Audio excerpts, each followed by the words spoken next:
নামাজের ওয়াজিব 14টি। মাছালা, নামাজে ভুলবশত কোনো ওয়াজিব ছুটিয়া গেলে নামাজ শেষে সাজদায় সাহু করিলে নামাজ হইয়া যায়। তবে ইচ্ছাকৃত ওয়াজিব তরক করিলে নামাজ পুনরায় পড়িতে হয়। 1. আলহামদু শরীফ পুরা পড়া। 2. আলহামদুর সঙ্গে ছুরা মিলানো। 3. রুকু সেজদায় দেরি করা। 4. রুকু হইতে সোজা হইতে খাড়া হইয়া দেরি করা। 5.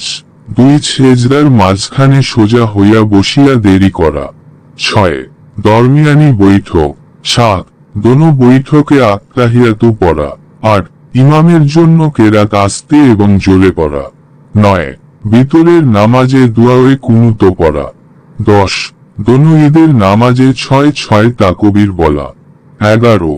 প্রত্যেক ফরজ নামাজের প্রথম 2 রাকাতে কেরাতের জন্য নির্ধারিত করা। 12. প্রত্যেক রাকাতের ফরজগুলির তারতিব ঠিক রাখা। 13. প্রত্যেক রাকাতের ওয়াজিবগুলির তারতিব ঠিক রাখা। 14.